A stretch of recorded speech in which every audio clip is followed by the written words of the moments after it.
I wanted to talk today about visual industries a little bit. So this episode's going to be a little bit different and loud. Sorry for anyone listening. So many hard work. Someone's in their car right now listening, and you just made them think they got rear-ended and they're in a ditch right now. So, I'm going to go back and edit and just say, please pull over before listening to this episode. Issues. So, I'm a photographer. We do a lot of video work. We do a lot of visual stuff, all of us here. And so I wanted to kind of talk about if you're a visual company, and we've talked about glass blowing companies and different things like that, what you might do if you were in an industry where you're video, an artist, a photographer, along those lines. What would you do for a flash briefing, skill, or both? All right, so are we taking this special edition episode? So special edition that we're both just collabing on this kind of one industry more so than a specific job. Yeah, or and we can niche down business in the future, but I really think we can kind of think of ways to. I know we have one of our members from over the summer. Ed is a photographer, and so I've thought about. For example, I do a lot of real estate photography. It's something that I've always enjoyed doing. I could make a skill with a booking skillet, and realtors could just say, hey, I need to book an appointment with Sean on this day. Is anything available? And if we had a custom skill set up that way, that could be done. Family photographer, maybe not, but if you're a business photographer, product photographer, that is kind of a function that I think would be kind of neat. If you could also ask about jumping on an email list for monthly deals and all that kind of stuff, or even portfolio or what kind of photos someone does, pricing, whatever it may be. I think if you're in the business photography or videography realm, that could be useful. I think you can do all that because I think, again, my thesis with Alexa skills is moving into the range of basically your website in the audio realm on Alexa. So I feel like anything as far as purchasing appointments, information gathering on you and your business and what you do, and then I guess value-added information via voice, I think you can all do through a custom skill. And we could, we can't help you, but you can do everything you said, and still, I guess, try and connect and build database, build a possible customer audience, funnel them. Maybe they found you that way. Maybe your podcast or flash briefing give some audio tips, or your Q&A about photo shoot. Q&A, I mean, you talk about like family shoots. I would go to that, like Q&A, like what do we wear? What's the best time to book an appointment for a beach shoot? You talk about that all the time.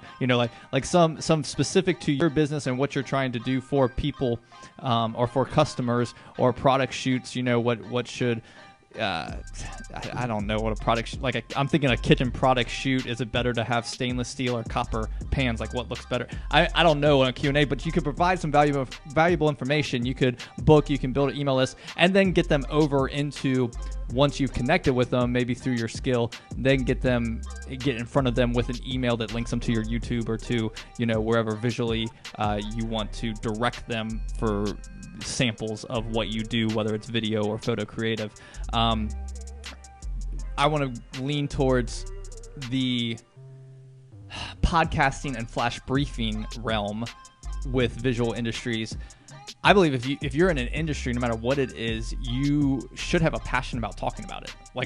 I think you can find ways to talk about your passion, and even if that's a visual art, I think you can connect with an audience and be passionately talking and either providing value or just really talking through things that connect with people that are also of similar interest in that. So whether it's podcast, flash briefing tips, if you're talking like to fellow members in the industry that you're in, flash briefing would be real easy for like tips, tricks, like how I did this, shutter speeds. I don't know, like all the terminology because you're in that realm, but there's things you can talk about, or hardware, or like deals, or like what worked better, or tips and tricks on that. Collabing on podcasts as well. That podcasting might be a little bit, because it's longer form. I don't know if you have any ideas on podcasts. I have two ideas. And I mentioned earlier there's a photographer named Jared Poland who has a YouTube channel called Fro Knows Photo. He does two different podcasts, right? He does a podcast called Raw Talk because he shoots in raw format. And it's him and a couple of the guys that work with him, and they discuss photography related news and rumors and stuff about cameras and all that. But then he does this daily one, which I think he's still doing it maybe, where he just kind of gives his thoughts on different things, and he just records into his phone, just because we tell everybody, and just does these daily things, and sometimes it's a rant or this or that, and then he does these things sometimes called photo stories where he kind of explains how the shoot went and stuff, which I thought was kind of cool. He kind of said, I got to, because he shot some band, I don't remember the name of the band. They sing that Mr. Brightside song. What's that band? Mr. I know the name of the band. I can't think of it right now. Oh, Brightside. Yeah, I know what band you're talking about. Yeah, I can't think of the name. The Killers. So he talked about how he got to the venue and how the things he made. He's like, I have a checklist of what I bring when I do like a venue type like that. So he went through like his checklist of shooting a concert, stuff like that. And it was a neat episode to kind of hear the behind the scenes, something he couldn't have filmed. He couldn't have filmed behind the scenes of him going and do that. Mm-hmm. So talking about an audio form was kind of a cool, and as a photo story, I thought that was neat, even if you weren't a photographer maybe. Yeah. So I think you could do different things. For example, this week, if I'm shooting homes, it's so humid here that a tip that I would give photographers is shoot the outside first. Otherwise, you're going to be sitting there for 15 minutes waiting for your lens to unfog. And then you're going to have a weird-looking lens anyway. So I think that there are... We had that problem on my vlog the other day. Yeah, it's very humid right now. Another thing, too, is maybe you are a real estate photographer and you want to talk about things to make homes look better and get ready for photos or whatever. I don't know if realtors would listen to a photographer talk. They don't listen to me. But I don't listen. Yeah. Well, actually, you have. There's been. I've got. Someone went to a house. I get there. He's got lights on, fans off. That should be a song. That should be a tip. Yeah. Lights on, fans off. There you go. So anyway, I think there's definitely some things you can do. We're going to continue to look and see how many screen devices Amazon comes up with. I recently tested Alexa on a few different cars where it's built in. It does not show images or anything. They just don't have that feature like the show does. I was curious about that. It was a Ford car that I tested that in. But there are ways to visually put things on the Echo shows and stuff like that. So if we decided to come up with a photography skillet or video where you talk about photos and you could put them up while talking, maybe that's something. Yeah. So there's definitely some things in the future when it comes to that. I kind of wanted to close out. So if you got that was kind of it. I guess I do want to say this to all of our people. Listen to this segment, no matter what industry you're in, and maybe you're in photo, that kind of thing. It really comes down to a mentality. Do you want to be a first mover or kind of lag behind?